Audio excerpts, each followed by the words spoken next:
Olá a todos.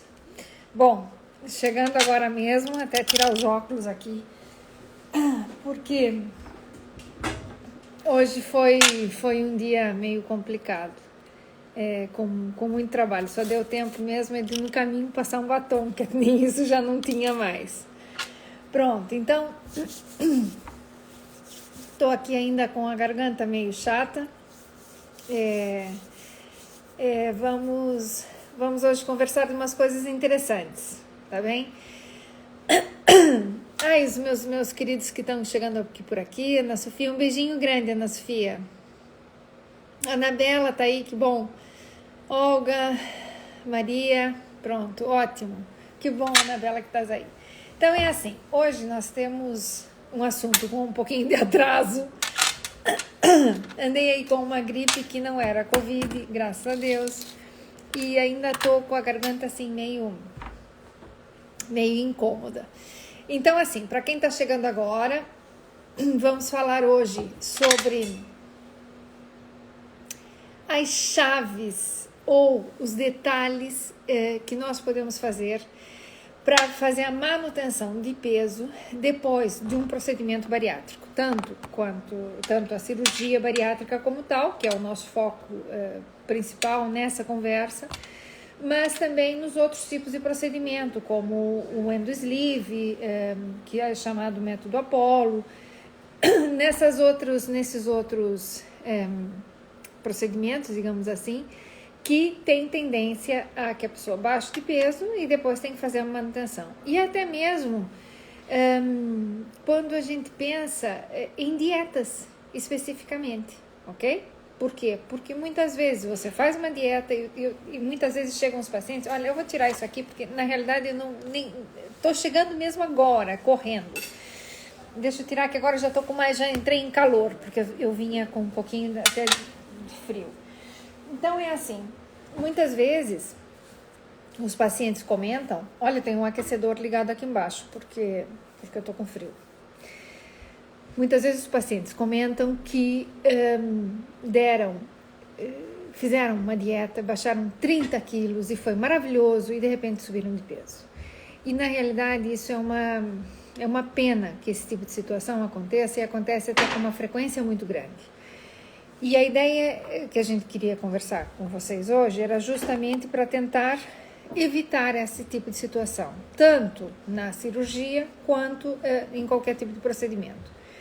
Às vezes também os pacientes decidem-se por fazer um tipo de procedimento ou outro, dizendo assim, não doutora, eu gostaria de fazer, por exemplo, o endosleeve, mas acho que eu posso ter uma situação de talvez não perder tanto peso e a cirurgia é mais definitivo. A cirurgia sim é mais definitivo, sem dúvida, mas convém aqui entender, Catarina, um beijinho, Carita, um beijinho também para ti. A cirurgia é mais definitiva, mas o objetivo e a indicação da cirurgia não tem essa tônica. O que nos interessa aqui é o tipo de indicação que temos. Então, se temos um peso realmente muito alto, a indicação é mesmo cirúrgica. Mas isso não quer dizer que porque a pessoa fez a cirurgia, não vá subir de peso ou não vá vir ter essa possibilidade de subir de peso. Portanto, qualquer tipo de procedimento que seja feito e qualquer tipo de dieta que seja feita, deve ter algum tipo de manutenção.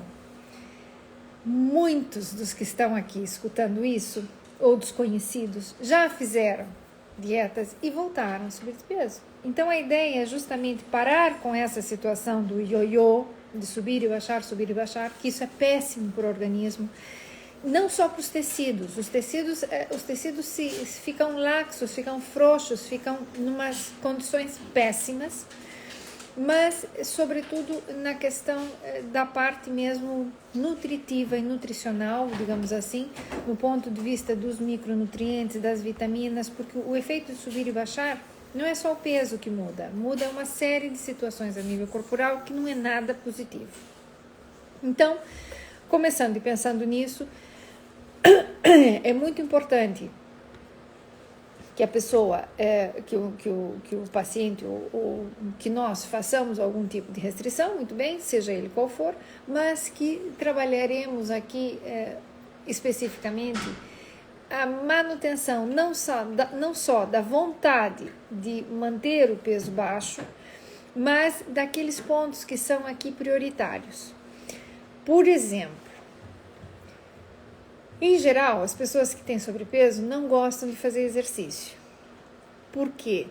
Porque o exercício é visto como um castigo, como uma situação de que eu tenho que fazer porque eu devo fazer, porque o médico mandou, porque isso faz bem. Não.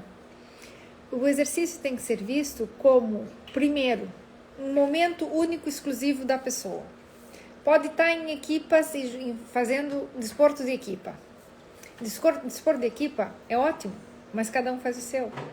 Então, no ponto de vista do exercício, é fundamental que se tenha um pouco essa sensação de um egoísmo, de estar a fazer um exercício, de estar a fazer algo para si próprio. E isso é fundamental. Por quê? Porque, na realidade, na vida das pessoas adultas e com responsabilidade, nós fazemos muitas coisas para os demais, para os filhos, para a família, para a situação. Vitor, um beijinho. Ou em pró dos outros. Por quê? Porque é assim que temos que fazer, não é?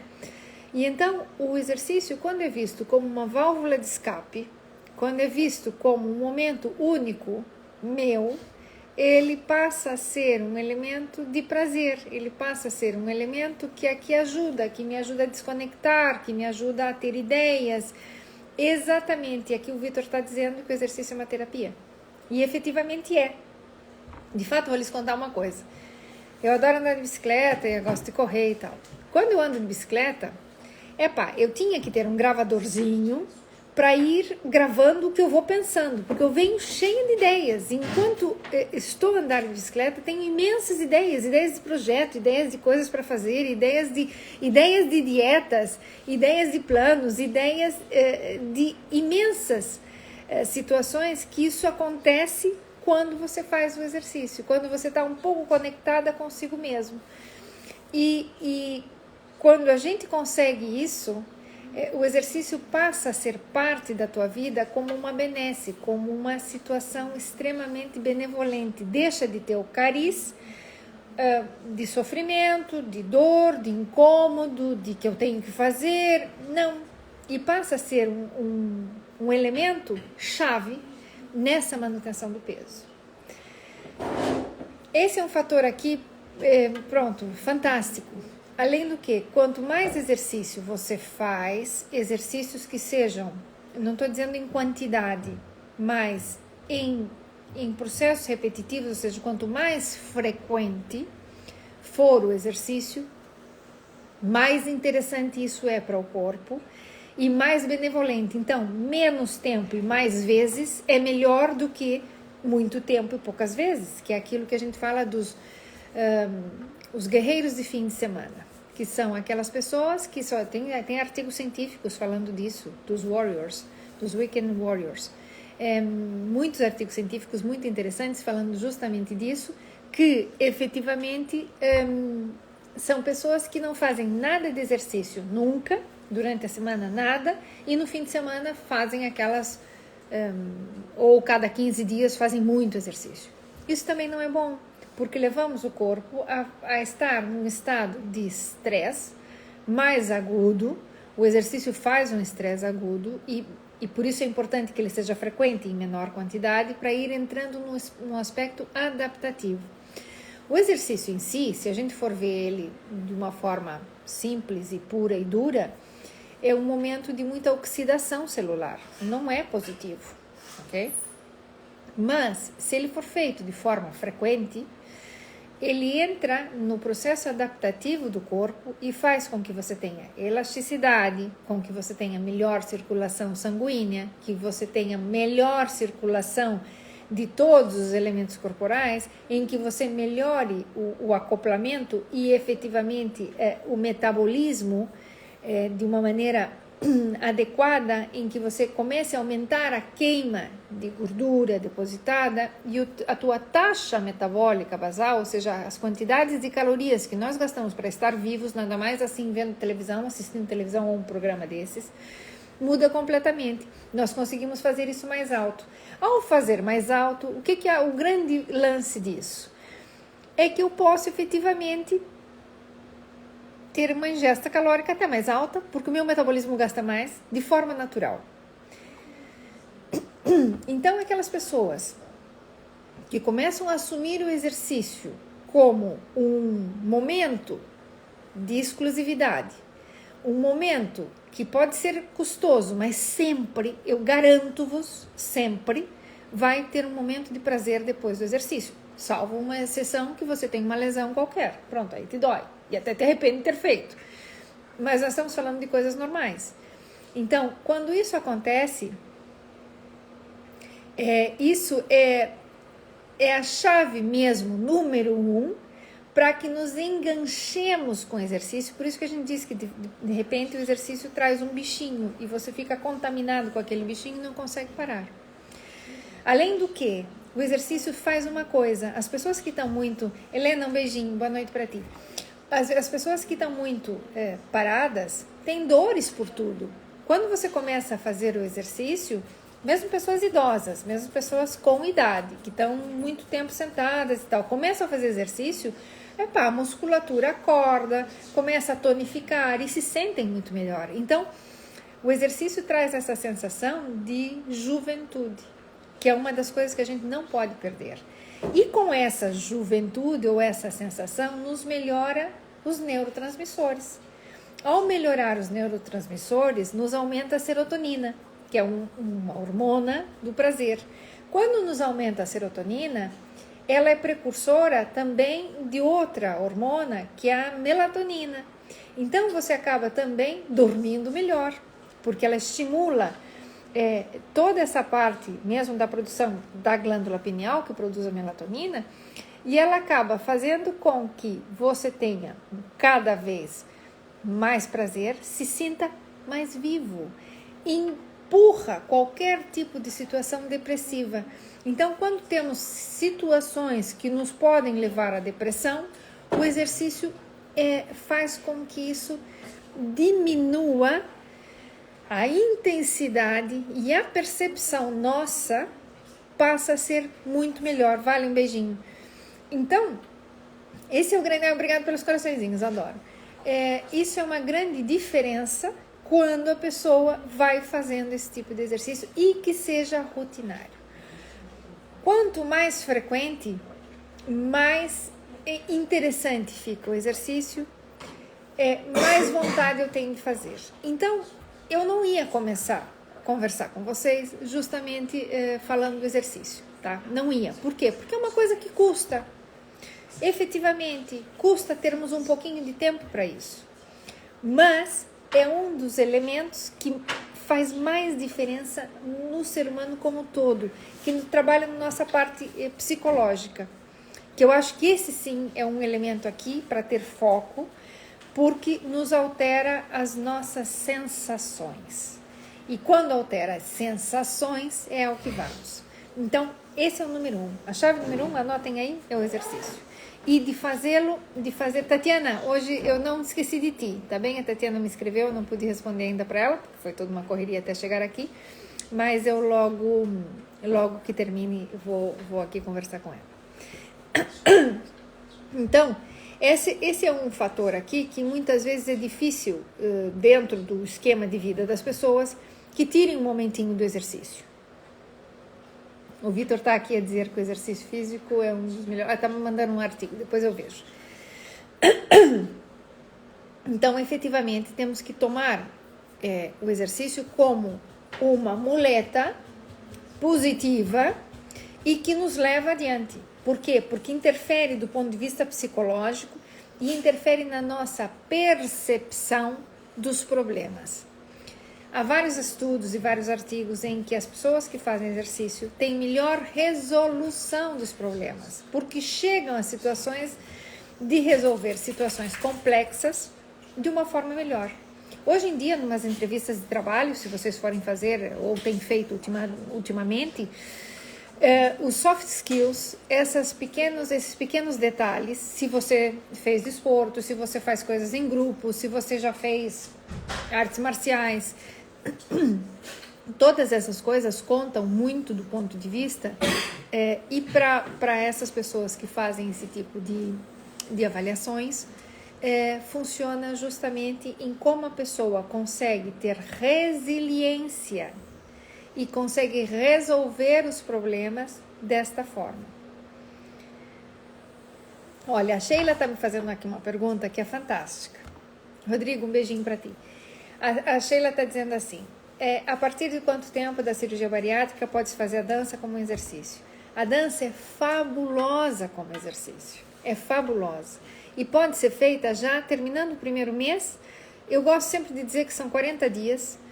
Passando esse período, já pode fazer, porque você pode caminhar em seguida. O que não deve fazer? Muitos exercícios que sejam onde eu me enganche ou que eu suba e suba o meu corpo, que estique toda essa parte. Esse é um tipo de exercício que tem que evitar no início, em qualquer tipo de procedimento, tanto seja no endo-sleeve, que amarra o estômago por dentro e faz com que ele se encolha, bem como na cirurgia, porque esses movimentos aqui de subir e fazer aquele movimento, ou eu subo o meu corpo, ou puxo um peso para baixo, eu faço aqui a extensão dessa zona abdominal e pode causar desconforto. Em geral, não são movimentos tão graves que possam causar aqui rompimento, nem nada, mas são cirurgias que são já do ponto de vista um pouco mais profundas e que, por mais que tenham só 5 furinhos na barriga, dentro tem um grande movimento. Então, e um corte muito grande do que a cirurgia, tanto do sleeve quanto do bypass, ou do mini bypass, qualquer cirurgia bariátrica como tal. E o endo-sleeve, apesar de não ter cirurgia, normalmente o estômago fica encolhido e encurtado, de certa forma ele fica encurtado. Então, esses movimentos que a gente faz com muita extensão e carga, não é esticar-se como se estivesse fazendo yoga, esse tipo de coisa, não. São elementos que já têm carga, pode ter algum comprometimento e não se faz antes do primeiro mês, a gente espera os 40 dias idealmente. Mas dançar pode-se fazer bastante mais precoce, ou seja, 3, 4 semanas, quando já se senta bem, que não tenha nenhuma dorzinha aqui do lado onde fica o dreno em geral, perfeitamente e vai ser formidável. É um exercício que o dançar trabalha várias coisas, trabalha a música, trabalha esses aspectos todos. A música é sempre muito alegre. Então, quem trabalha com a dança sempre tem essa sensação de estar num astral legal. E esse astral legal faz com que você também tenha uma melhor visão das coisas que estão a passar, não só dos processos inerentes à própria cirurgia, que não é fácil, ninguém diz que é fácil, mas ajuda muito a você ter uma melhor percepção das coisas. E a música normalmente são músicas alegres, não é? Então, nada melhor. E se é dança de salão, ainda melhor, porque ainda tem um companheiro ou uma companheira que pode aqui auxiliar e ajudar. Portanto, é muito importante. E você trabalha toda essa parte física. Por quê? Porque a dança é um dos poucos exercícios que trabalham toda a musculatura. Trabalha desde a musculatura do pescoço até a musculatura da ponta do pé, quando você faz determinados movimentos. Então, é um exercício fabuloso. Portanto, fazer logo e logo que se sinta bem e cômoda. A gente sempre espera esse mês, por quê? Porque muitas vezes a pessoa ainda tem incomodidades. E por isso, esse mêsinho é um mês que a gente deve andar aí com mais tranquilidade. Para qualquer exercício que seja um pouco mais, vamos dizer, um exercício mais forte. Por exemplo, correr depois de uma cirurgia plástica não se faz, porque por mais que não esteja uma cirurgia plástica, que fez, por exemplo, uma lipoaspiração, desloca o tecido ou descola o tecido da parede. As cânulas vêm por dentro, se retira a gordura e depois a pele tem que voltar a colar na parte sobre a musculatura. Então, o que acontece? Se a gente anda correndo, esse músculo fica mexendo e a pele fica mexendo. Então, podem causar aqui processos de inflamação e seromas. Lisa, um beijinho para ti. inflamações e seromas e outros tipos de situações que não são efetivamente nada interessantes, ok? Então, realmente é para fazer e começar e fazer mesmo os exercícios, que isso aqui é fabuloso. Pronto, então essa daqui seria basicamente, vamos dizer, o número 1. E todos os pacientes que eu atendo que têm feito ou têm regularidade do exercício, embora o exercício seja simples, seja não por um tempo larguíssimo nem nada, conseguem manter o seu peso por muito mais tempo. Primeiro, que chegam ao peso objetivo, não é com mais rapidez, mas com mais segurança, chegam melhor ao peso, não há tantos altos e baixos e se sentem muito melhores. Efetivamente, o exercício trabalha uma parte que é muito importante, que é a autoestima. O exercício, quando vocês se veem no espelho e estão a fazer exercício, começam a descobrir coisas, a ver coisas em vocês e começam a gostar. E começam a ter prazer em se olhar, prazer em desfrutar do seu próprio corpo. Lembre-se que o corpo passa uma transformação brutal. Então, começam a ter graça, e mesmo há momentos que o corpo fica com uma situação que não é a mais adequada, que começa a pele para baixo, que começa uma situação não das melhores, não das mais agradáveis. Eu brinco que isso aqui é como a gente quando corta o cabelo bem curtinho e tem que deixar o cabelo crescer. Tem um momento que o cabelo nem dá para prender, nem dá para pôr para trás, nem dá para fazer nada e o cabelo começa a crescer e fica completamente sem forma. É mais ou menos assim. Depois de passar esse período mais crítico, o corpo muda e responde muito bem. Então, quando o tecido muscular é trabalhado, ele puxa, primeiro que ele queima a gordura do corpo tem que sair queimada, a não ser que seja com lipoaspiração e você chupe tudo. Caso contrário, ela tem que ser mobilizada dos seus depósitos. E ao ser mobilizada desses depósitos, por um movimento muscular que eu tenho embaixo desses depósitos, esse tecido, em geral, fica muito mais firme. Então, à medida que vamos fazendo, vamos tendo uns resultados fantásticos. Portanto, vale a pena a gente apostar nisso. Veja só, hoje eu vou ter que fazer essa live mais comprida. Não hoje. Hoje o nosso horário vai terminar o horário normal, eu comecei tarde, mas eu só te falei da chave número 1. E são várias. Mas é que essa é muito mesmo importante, ok? Então, chave número 1, que a gente tem aqui a noção de que o exercício funciona. Chave número 2, básica, tonta, boba, que ninguém dá valor. Sabe o que é? Olha, eu já deixei lá embaixo, porque eu cheguei e já deixei lá embaixo. Água. Hidratação, ok? A hidratação é a chave número 2 para a gente ter manutenção do peso. Sabe por quê? Não é assim que diga que você, tem fome, é para tomar água e se encher de água. Não é isso. A hidratação faz com que os fluidos corporais fiquem como devem estar.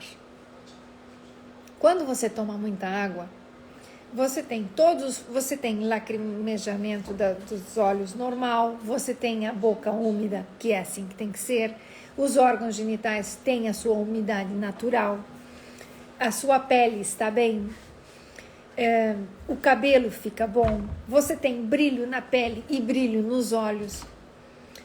Quando vocês tomam pouca água, que isso é uma das situações muito comuns com o bariátrico, e inicialmente por obrigação, porque nós não podemos simplesmente liberar toda a quantidade de água que uma pessoa normalmente toma, acontece uma diminuição desse aporte de água. E esse aporte de água, lembrem-se que no corpo as coisas caminham, e caminham por processos osmóticos, passam de uma célula para outra, tem porta e chave e fechadura, sim senhora, mas nós temos muita água no corpo. E se eu tenho muita água no corpo, mas essa água está em umas condições, ou seja, eu tenho restrição, que eu bebo pouca água, eu urino água todo o tempo, eu transpiro água, eu respiro água e sai água da minha narina quando eu respiro. Quando vocês estão no carro fechado e o carro embaça, por que vocês acham que embaça no inverno? Porque você está eliminando vapores. Esses vapores não se veem, só o vidro que empanhou, que o vidro ficou ruim, mas é água. Então, nós temos uma perda de água. Paulo, um beijinho para ti. Nós temos uma perda de água brutal. E se a gente não faz a reposição desse conteúdo líquido,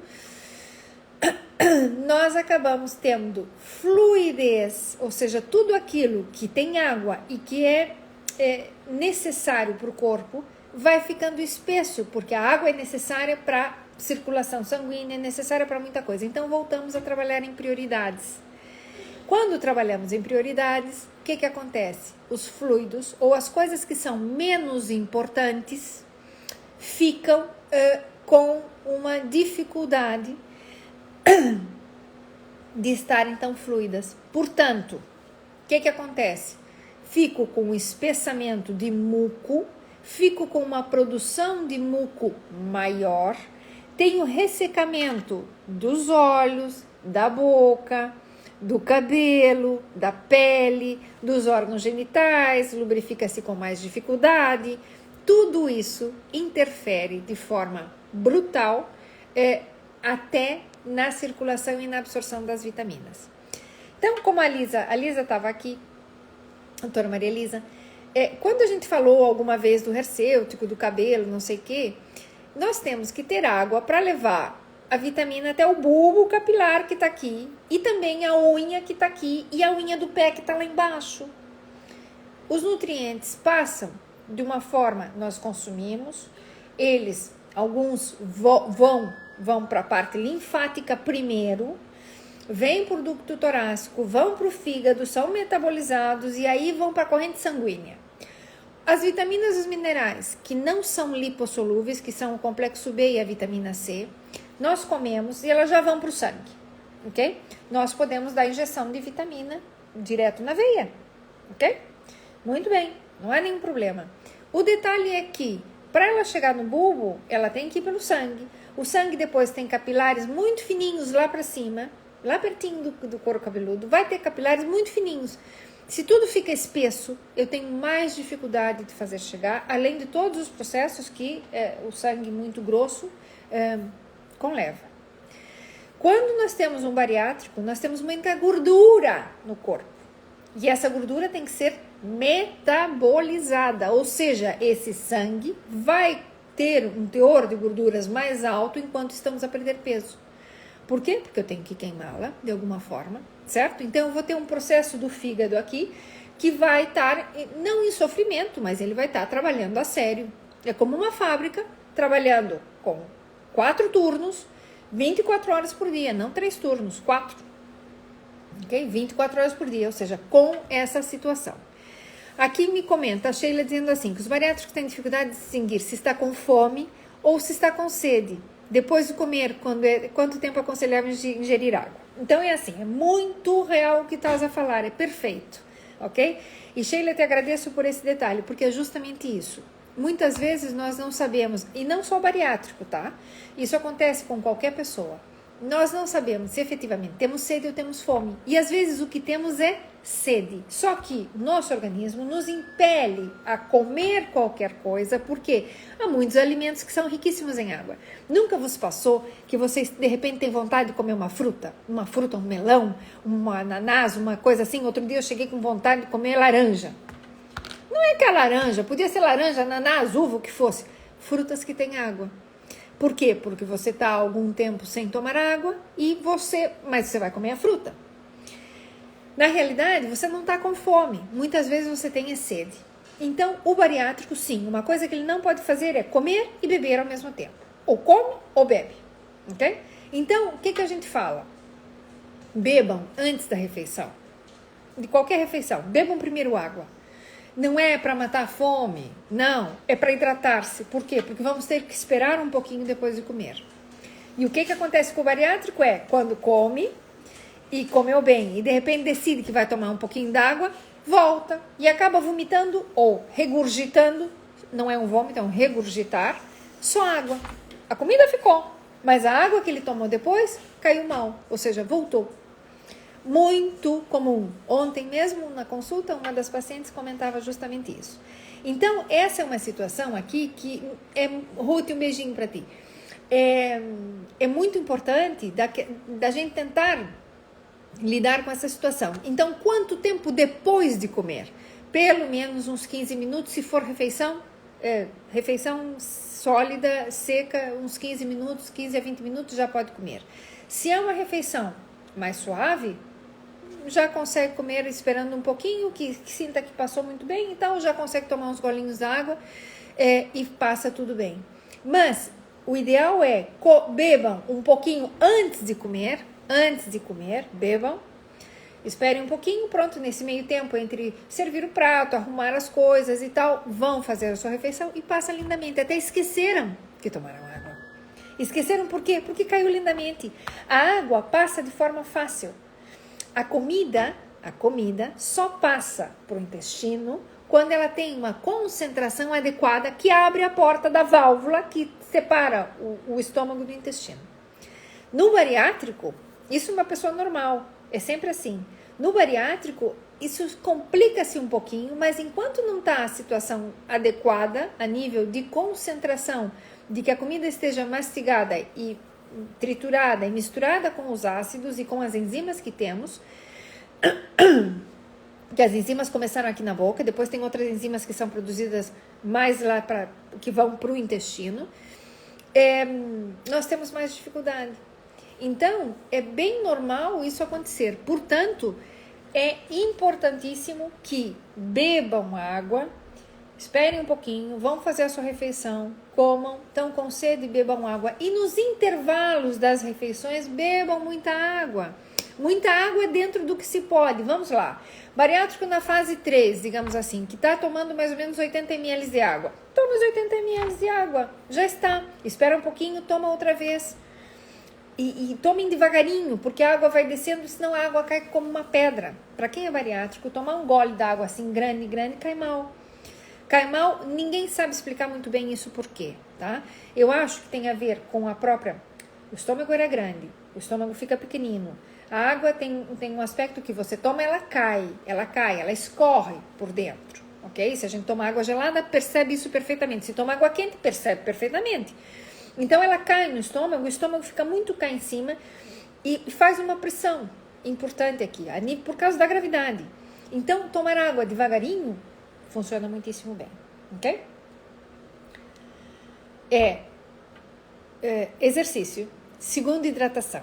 Terceiro, que eu não sei se a gente termina o terceiro hoje, mas não interessa. Se nós não terminarmos, nós vamos terminar num próximo.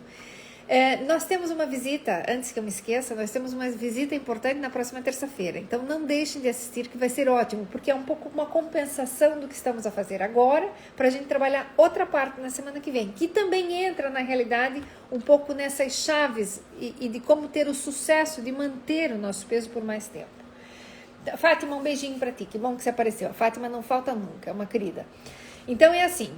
Essa é uma situação importante. Depois, a terceira coisa que eu quero que vocês entendam aqui a Sheila está dizendo que nos primeiros meses não consegue ingerir os 2 litros de água diária. Não consegue nunca, Sheila. Não consegue mesmo, tá? A gente fica feliz que consigam ingerir 1 litro. Para ajudar nesse processo, tem várias formas. Se tivermos no verão, nós podemos fazer cubinhos de gelo de fruta, que é muito legal.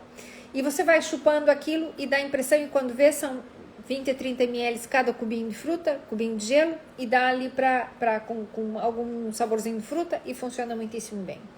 Outra forma é usar as águas saborizadas, tá? E nós estamos a falar de água e chá. Sopa, sumos, etc. entra como comida, não entra basicamente como água. Para os médicos, em geral, eles fazem essa conta consumindo todos os líquidos. Só que essa conta não é assim, senão nós ficamos com uma restrição importante. Por quê? Porque todos esses outros alimentos têm sódio na sua formulação, mesmo a fruta tem sódio, as sopas têm sódio, como é óbvio, não é?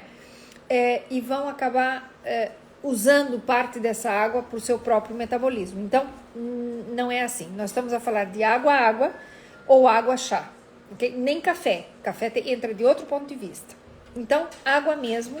O ideal é, se conseguimos chegar ao litro, fabuloso. Fabuloso, o intestino funciona bem, não vai ter ressequedade nessas situações todas e nós melhoramos a questão também da pele. Por quê? Porque o bariátrico, além de diminuir toda essa questão de hidratação, diminui gordura corporal da alimentação. Então, evidentemente que fica também com a pele mais seca. E eu digo para minhas pacientes que se besuntem de creme. Se besuntem de creme. Há alguns cremes que são sabonetes lavantes, que são que permitem que não se perca gordura no corpo, ok? Tem várias marcas, eu não queria ficar falando de marca comercial aqui, porque parece que eu tô querendo vender isso, não quero vender, mas são cremes excelentes, e não são caríssimos em nada, porque são potes enormes, que aquilo rende imenso, e tem na farmácia, e rende muito, é muito melhor do que usar um sabonete, tá bem? Depois posso escrever aí, vou dizer porque não tem nada a ver com isso, mas da Uriage tem alguns que são fabulosos. Tem um que se chama Chemose, que é muito bom para tomar banho e não ressecar tanto a pele, ok? E é muito bom mesmo para quem tem essa pele mais seca. Então isso ajuda imenso, ok? E já melhora essa qualidade de não perder tanta água desse ponto de vista. Pronto, então as águas saborizadas, os cubinhos no verão, no inverno simplesmente não é muito fácil, então no inverno usar e abusar dos chás. Os chás nos mudam um pouco essa situação e buscamos elementos aqui que também nos trabalham do ponto de vista de fitoterápico, que são excelentes e tem vários dependendo do que a gente precisa, alguns que sejam mais relaxantes, outros que sejam mais purificantes, outros que sejam mais confortáveis. Eu gosto muito de rooibos. Rooibos é um chá que é feito, a origem ele é africana, é uma raiz, não é folha, e realmente é muito, muito agradável. Tem um saborzinho adocicado, não tem nada de açúcar e não tem cafeína. Então é um chazinho que a gente pode usar. E tem rooibos com mirtilos, rooibos com hibiscos, rooibos com 500 coisas, ok? Já se consegue em tudo quanto é lugar. Há muitos anos atrás, quando eu vivia fora, eu tinha uma amiga que vivia na Holanda e ela trazia, quando eu ia me visitar, então ela trazia o chá, porque realmente era muito bom. Hoje em dia tem para vender no Líder, no Aldi, em qualquer mercado tem por aí, e é fabuloso e é realmente muito agradável. Então, água, hidratação e exercício. Número 3, que nós precisamos pensar aqui, efetivamente, é na situação de começar a escolher algum pequeno almoço que vocês gostem e que não leve pão, ok? Eu não sou contra pão, gente, nada disso, mas é uma compensação. Por quê? Porque nós temos um consumo de hidrato de carbono muito alto, muito alto. Não estou dizendo que é mal, muito pelo contrário. Nós temos que consumir hidratos de carbono, sim senhor. Temos que escolher que tipo, quando e como e onde e o porquê. Ok? Mas, se nós dentro da nossa rotina diária escolhermos algum pequeno almoço que tenha um prazer e que não tenha um pão, que pode ser fruta com ovos com fruta, não fruta com ovos com fruta, mas é isso mesmo. Olha, hoje de manhã foi o ovo com abacate. Isso é fabuloso. A fruta com, por exemplo, uma papaya com aveia, farinha de aveia por dentro. Abram a papaya, tiram as sementinhas. Tem gente que come a sementinha. Não precisam comer a sementinha toda. Se quiserem comer, ele é até um vermífugo, é muito bom, mas ali umas poucas. Para os bariátricos que estão ainda no período anterior, não se faz porque as sementes não se comem. Ok? Nesse período. Mais para frente podemos falar sobre isso e falarmos exatamente de outros temas, tipo sementes e frutos secos, etc. Mas podemos tirar aqui as sementinhas e ficou uma canoazinha, por exemplo, de uma meia papaya, certo? Coloquem farinha de aveia ou aveia em flocos finos, não flocos grossos, porque fica muito dura, em flocos finos. Podem até, eventualmente, quem gosta de usar um pouquinho de chia pode usar, se não canela, só canela em pó. Fica delicioso. E tomam isso com o seu café ou o seu chá. Ok? Pronto. Se nós fizermos de frequência, na semana, um pequeno almoço que seja mais light e que seja de forma frequente, ele passa a ser um compensador muito interessante. Eu não estou a falar de dias, nós estamos a falar de semanas, porque o nosso objetivo aqui é modificar a conduta alimentar da pessoa que tinha antes. Então, o que acontece? As pessoas, quando voltam a consumir ou introduzir os alimentos quando é o momento disso, quando voltam a comer o pãozinho, não sei o quê, voltam para uma característica muito natural, normal e agradabilíssima, que é a torrada com manteiga e o café com leite. Eu não digo que não é para fazer, podem fazer, mas se nós fazemos isso 7 dias por semana, algo aqui vai sobrar de manteiga, algo vai sobrar de pão e voltamos a ter uma conduta, daquela conduta que é o crunch, o tostado, o salgadinho, aquilo que nos chama. E voltamos sempre à mesma situação.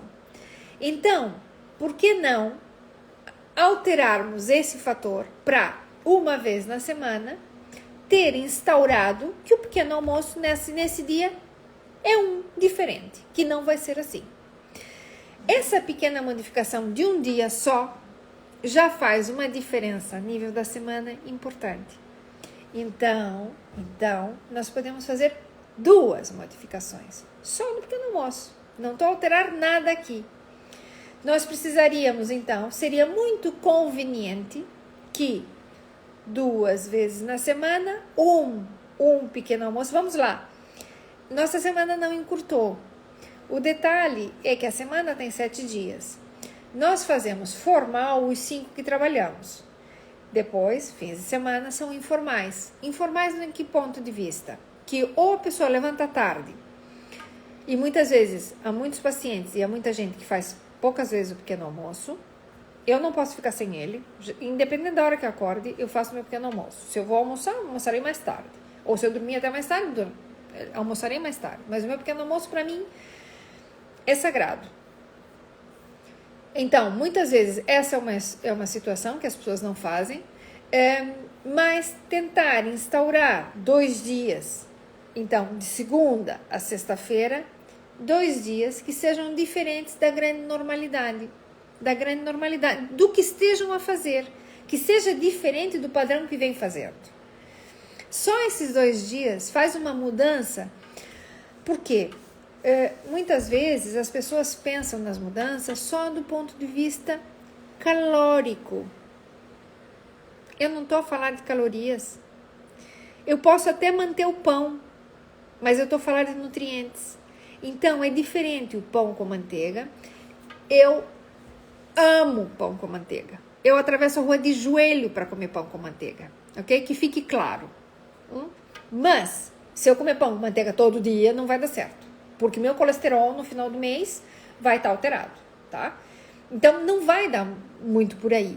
Mas, do ponto de vista nutricional, eu coloco coisas diferentes nesse pequeno almoço. Coisas diferentes se chamam nutrientes, com fontes diferentes. Então, eu posso fazer, por exemplo, uma pasta, até pode ser até com o pão, mas eu posso fazer uma pasta de abacate, por não dizer outra coisa, com chia, um fiozinho de azeite de oliva, posso pôr coentros, bastante coentros, amassadinho e unto no tal do pão.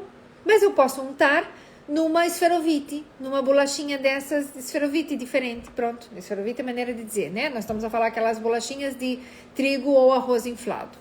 Trigo não, milho inflado ou arroz inflado. Pronto, ótimo, já mudamos aqui um pouquinho o padrão, já tenho nutrientes completamente diferentes, já tenho ômegas que não teria se fosse simplesmente o meu pão de sempre. Posso pegar, e falando aqui do pão, para não acharem que eu sou má e que não deixo comerem pão, não, porque aqui em casa se come muito pão, na verdade. Em vez de fazer o pão, eu posso fazer o pãozinho, efetivamente, posso até fazer umas tostinhas, feita em casa, que eu posso misturar sementes de vários tipos, fazer uma massinha muito fininha, esticar ela toda, pôr no forno, aquilo seca e fica uma massinha, fica um pãozinho muito fininho. O que acontece? Que dura pouco tempo, senão ele amolece. Então, cortar e comer tostadinho, barradinho com o tal do abacate. Mas eu também poderia utilizar o pãozinho, buscando aqui algo mais, com um pouquinho mais de cereal, ou seja, um pãozinho com uma farinha um pouquinho mais integral, e poderia fazer uma pasta de tomate. Tomate trituradinho ou ralado e fica a casca de fora. E vamos pôr um pouquinho de sal, um pouquinho, coisinha mínima, se precisa pôr o sal, um fiozinho de azeite, um pouquinho de pimenta preta. Pronto, eu já tenho aquilo que a gente chama, na Espanha se chama tumaca, tem gente que põe alho e tem gente que não põe, mas isso já tenho aqui nutrientes diferentes, completamente diferentes do que eu vinha fazendo. Sem falar, mantendo aqui o pão.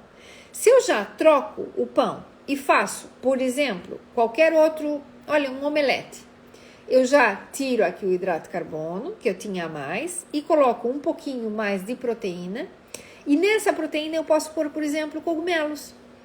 Cogumelos, muitos coentros, que eu vou ter aqui muito magnésio e outros minerais.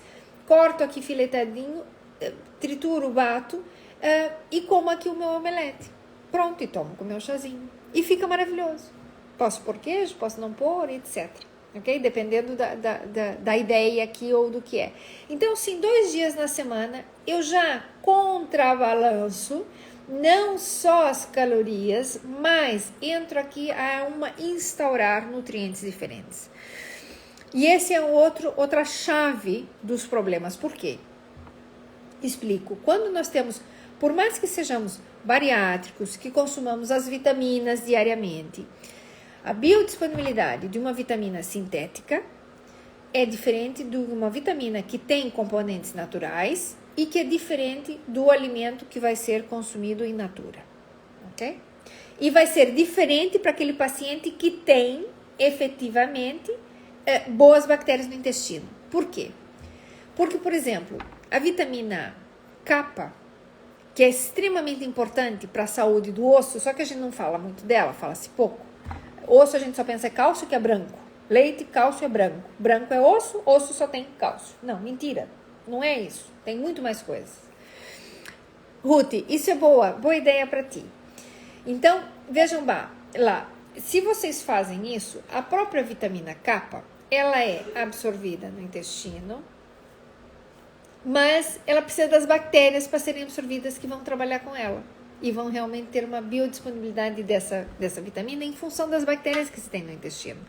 Por isso é tão importante a saúde do intestino. Então, isso faz uma grande diferença quando nós fazemos essa pequena manutenção. Então, nós temos nutrientes diferentes. Quando ocorre esses processos em que vocês têm loucura por comer doce, ou alguma coisa que realmente chama e que precisa comer, em geral tem um desbalance aqui.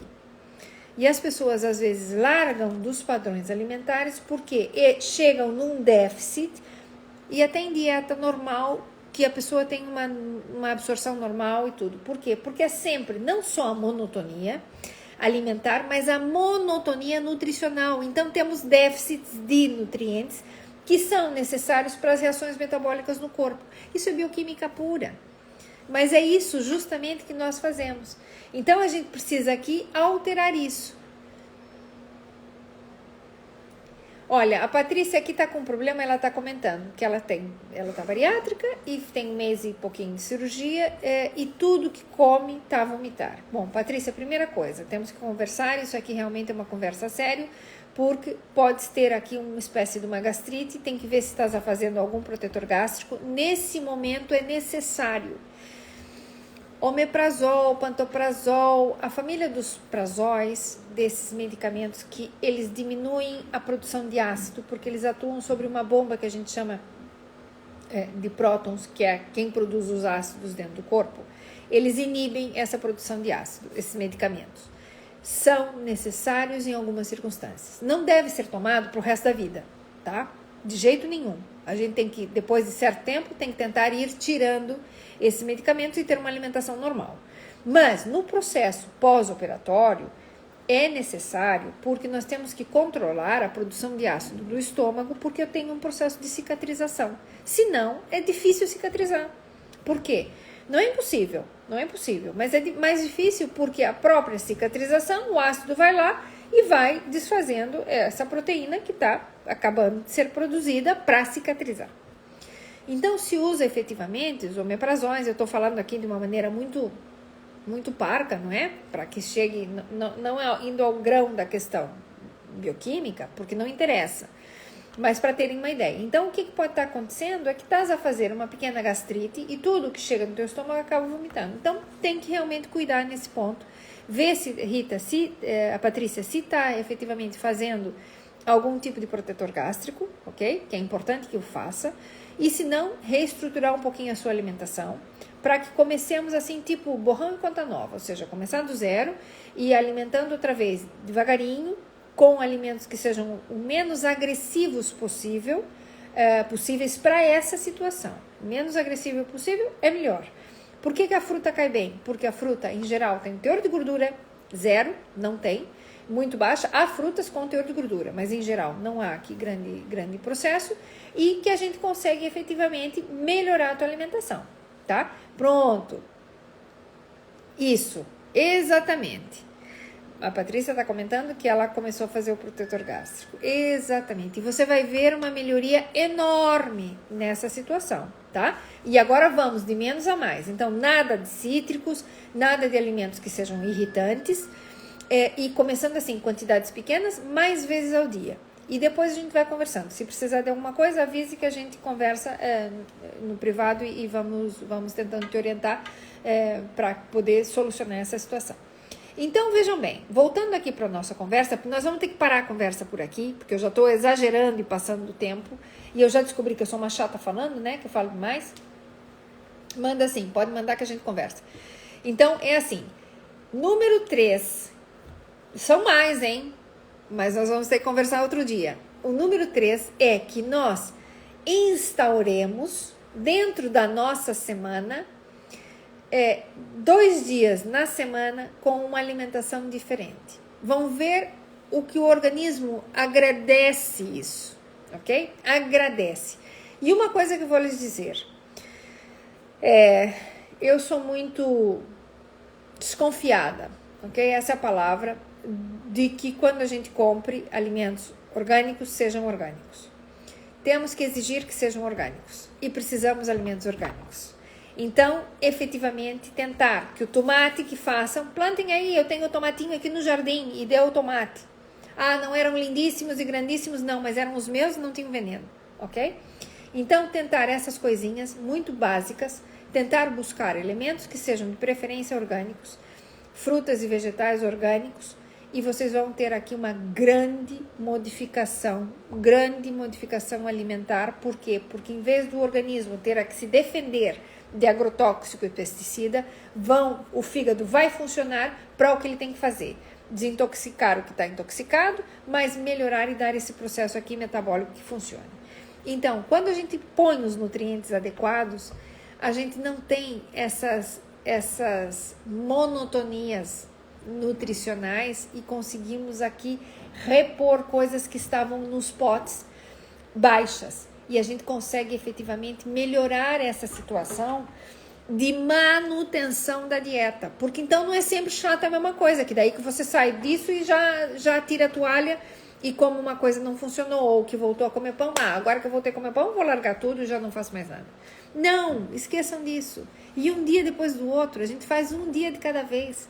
Não é porque hoje eu decidi que não vou fazer dieta mais porque me fartei, amanhã tem que ser assim. Ok? É a mesma coisa, quando eu decido que hoje eu vou fazer jejum, não quer dizer que eu nunca mais vá voltar a comer, não é? Então, essas são situações que a gente quer tentar deixar o mais prático possível. Infelizmente, os outros pontos ficarão para o próximo live, que vai ser não nessa semana que vem, mas na semana de cima, dia 25. Nós vamos dar continuidade ao de hoje. Por quê? Porque hoje eu cheguei tarde, não consegui mesmo, tinha trânsito, eu saí tarde da consulta. Tem aqui gente que estava comigo lá na consulta e sabe exatamente isso. E que é fundamental a gente estruturar algumas coisas para fazer essa manutenção. Então, aqui nós temos ainda pano para manga, para conversar mais coisas, para tentar estruturar mais coisas. Vivi, um beijo para ti, minha querida amiga acaba de chegar. Chegasse tarde, vai ter que escutar tudo de novo. Então, vamos tentar conversar um pouco sobre isso na próxima, não na próxima, porque nós temos essa visita, mas na de cima, vamos conversar continuando as chaves. Então, depois eu vou fazer um escritinho ali, pontuando qual é a número 1, a número 2, a número 3, a número 4, para vocês verem, são mais de 4 efetivamente, mas algumas que é para que isso fique entrado aqui, entre uma sobrancelha e outra, que entre por aqui e fique lá dentro da cachola, tá bem? Também podem fazer assim para ela entrar, mas tampa esse lado para não sair, e efetivamente que isso fique e faça parte da sua vida. Então, muda-se a alimentação, já não tem aquele caráter, ai que chato, tô outra vez à dieta, porque não é dieta dessa forma, e sim um padrão alimentar que eu mudei e que eu tô feliz e que isso me faz diferença. E que realmente, corporalmente, faz diferença. Então, que tudo tem um custo? Claro que sim, claro que sim. Mas você não pode comer bola de Berlim todo dia, pode ser muito boa, mas isso vai te deixar doente, assim por si, entende? Mas você pode buscar outras coisas que são muito saudáveis e são muito interessantes, falta a gente chegar aí, ok? Então, tem outros tips e outras coisinhas que a gente vai colocando pouco a pouco, que nos enche de nutrientes, independente de sermos bariátricos ou não, mas que faz uma diferença enorme. E nós temos que sentir isso cá dentro com emoção, dentro do vosso corpo, sentindo-se não, ai, que tô pesada, que me sinto mal, que tô incômoda. Quando a pessoa tem uma digestão péssima, ela nunca tá feliz, ela nunca tá bem. Então, eu acho que vale a gente chegar e buscar um pouquinho disso, e a gente vai chegando, pouco a pouco, mas a gente consegue chegar lá. Então, são esses os pontos que a gente vai tocar e vamos continuar, tá bem? Então, um beijinho enorme para todos. Peço imensa desculpa porque eu queria já ter dado tudo hoje, não dá, ok? Vai ter que ficar assim. Eu já aqui passei mesmo do tempo e já vou chegando à hora mesmo. Até queria ter terminado às 8 para que ninguém fique mais tempo, porque tem filho que tem que comer. Olha, os meus também não comeram ainda. Mas essa é uma dica e depois continuamos com a sequência disso para a gente poder levar isso a bom porto e que essas indicações fiquem um pouco mesmo colocadas dentro de uma forma que seja muito prática, porque com praticidade e rapidez a gente faz as coisas. Agora, se a gente tem que fazer coisas muito complicadas e tal, você vai fazer uma vez por ano no aniversário da filha, caso contrário não. Tá bem? Então, um beijinho enorme para cada um de vocês. Obrigado por estarem aí. Vamos continuar com essas nossas conversinhas aqui, que às vezes é difícil a gente chegar no ponto, mas... Ai, que querida! Olha, a Catarina tem que dizer aqui. A Catarina é uma querida e ela está dizendo assim, que no Dia Internacional do Obrigada, deixo o meu sincero agradecimento. Muito obrigado, Catarina. Obrigada, digo eu. Obrigada, eu digo a vocês, então, se hoje é o Dia Internacional do Obrigada, o meu obrigado a todos vocês que estão aí e que me fazem fazer esse monólogo, não ser tão monólogo, tão chato, e que sei que estão aí a aproveitar alguma coisa desses pequenos grãozinhos aqui, que é um prazer enorme poder ajudar. E eu acho que o meu objetivo é justamente, na minha vida, é justamente pôr esses grãozinhos na vida de vocês. Tá bem? O meu muito obrigada, o meu beijinho a todos e falamos logo. Até o próximo. Adeus.